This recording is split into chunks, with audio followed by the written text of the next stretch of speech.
مرحبا بالجميع. يمكن شي واحد يظن أن الشيك غير ورقة، ولكن في المغرب إلا ما كانش وراه رصيد كافي راه يقدر يجر صاحبو الحبس حتى لسنين. في هذا الفيديو غادي نشوفوا كيفاش كيشوف القانون المغربي جريمة الشيك بلا رصيد، وشنو هي العواقب اللي كيترتبوا عليها. 5 المحطات باش نفهموا الموضوع. الشيك وسيلة ديال الثقة ولا مشروع جريمة؟ الأركان 3 الجريمة، العقوبات الحبس والغرامة، من بعد ما كيرجع الشيك. الخلاصة المسؤولية. رحلتنا غادي تكون في 5 المحطات باش نلموا بالموضوع من كل جهات. غادي نبداو بسؤال مهم: واش الشيك وسيلة ديال الثقة ولا بداية ديال الجريمة؟ من بعد نشوفوا العقوبات شنو كاينين وشنو يقدر يدير اللي ضرو الشيك، وفي الأخير غادي نلخصوا ونشوفوا المسؤولية فين كتكون. المحطة الأولى: الشيك أداة ثقة ولا جريمة؟ دوره في اقتصاد. يلا نرجعوا للبداية. كل نهار كاين آلاف الشيكات كيدوزوا من يد ليد، وكاملين واقفين على كلمة واحدة: ثقة. ولكن كاين خط رقيق بزاف اللي يقدر يبدل الشيك من ورقة مفيدة لدليل إدانة في المحكمة. السؤال: فين كاين الخط بالضبط؟ شنو هو الشيك؟ وسيلة دفع ولا وعد قانوني؟ الشيك ماشي غير ورقة كتقول البنك خلص المبلغ، هو بحال عقد ثقة صغير. اللي كيمضي الشيك راه كيعطي وعد قانوني باللي الفلوس موجودة، واللحظة اللي هاد الوعد كيتكسر راه هنا كيتدخل القانون بقوة. الشيك بلا رصيد يساوي جريمة اقتصادية. القانون المغربي واضح: إصدار شيك بلا رصيد ماشي غير غلطة، هذه جريمة اقتصادية. والسر هو كلمة واحدة: العلم. واش اللي كتب الشي كان عارف باللي الحساب خاوي؟ إلا الجواب هو راه القضية كتولي جنائية مباشرة. المحطة الثانية: الأركان 3 الجريمة.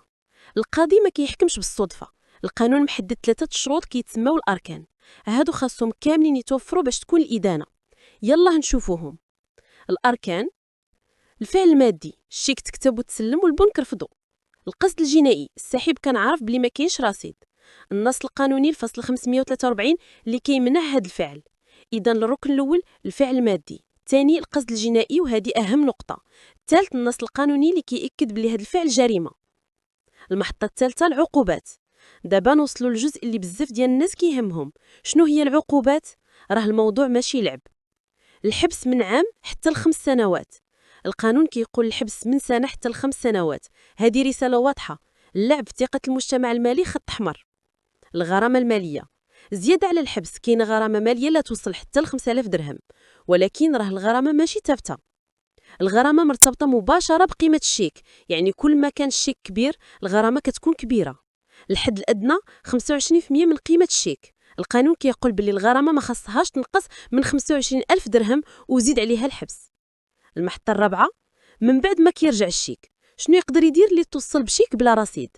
القانون راسم خطوات واضحة باش ياخد حقه. الخطوات: من البنك ياخد الشيك المرفوض وشهادة رسمية.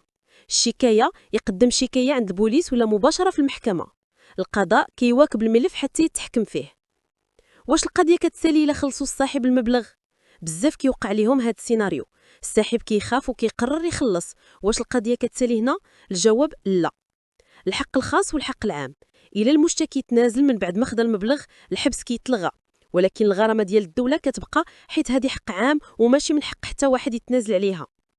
الخلاصة: شفنا الأركان، العقوبات والمسار اللي ممكن يتسلك. الصورة دابا واضحة، الموضوع كيتعلق بالمسؤولية والثقة.